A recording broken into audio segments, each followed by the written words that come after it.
সাংবাদিক ভাই ও বোনেরা, আসসালামু আলাইকুম। আপনারা জানেন সিলেট ব্যাটালিয়ন বা 48 বিজিবি দীর্ঘদিন ধরে অত্যন্ত সুনামের সাথে সিলেটের সীমান্তবর্তী এলাকায় চোরাচালান বিরোধী অপারেশন, মানব পাচার প্রতিরোধ, এছাড়াও অন্যান্য পুশিন প্রতিরোধ এই ধরনের অপারেশন পরিচালনা করে আসছে।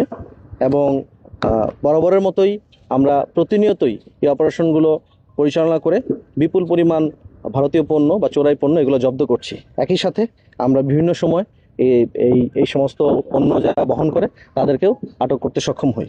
এরই ধারাবাহিকতায় গত 2 দিনে 15 এবং 16 আগস্ট এই 2 দিনে ব্যাটালিয়ন সদর থেকে একটি বিশেষ দল এবং আমাদের যে সীমান্তবর্তী বিওপিগুলো আছে সেখান থেকে অপারেশন পরিচালনা করে চোরাচালান বিরোধী ম্যাসিভ স্কেলে একটি বিশেষ অপারেশন পরিচালনা করে।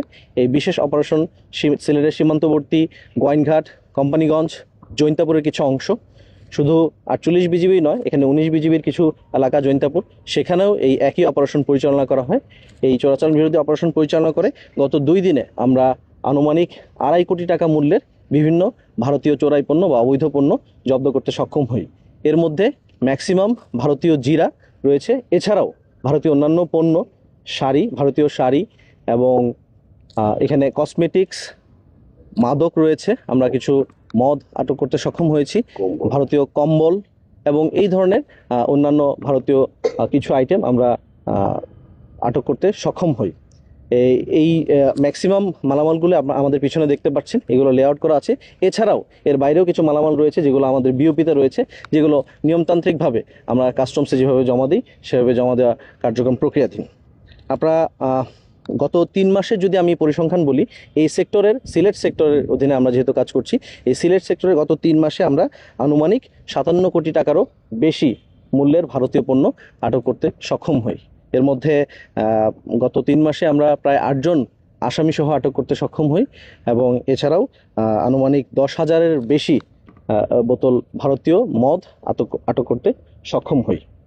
এই ছিল আমাদের আজকের অপারেশন সংক্রান্ত বিষয়। মূলত এই অপারেশনটা পরিচালিত হয়েছে বিশেষ কিছু তথ্যের ভিত্তিতে, যে সীমান্তে কিছু চোরাচালান ইদানিং আমরা যে তথ্যগুলো পাচ্ছিলাম যে কিছু কিছু রুট পরিবর্তন করে এগুলো যেহেতু এখন নদীপথ ব্যবহৃত হচ্ছে, সো সেই জায়গাগুলোতেও আমাদের কিছু তথ্য ছিল। সো বিশেষ তথ্যের ভিত্তিতে আমরা গত 2 দিন ব্যাপী একটি সাঁড়াশি অভিযান পরিচালনা করি। এই পুরো সিলেট সেক্টরের মধ্যেই 48 বিজিবি, 19 বিজিবি এবং 28 বিজিবি করে এর মধ্যে আমরা এই সাফল্য অর্জন করতে সক্ষম হই। আমাদের বিশেষ টহল দল দিন রাত পরিশ্রম করে গত 2 দিনে এই মালামালগুলো আটক করতে সক্ষম হয়। ধন্যবাদ।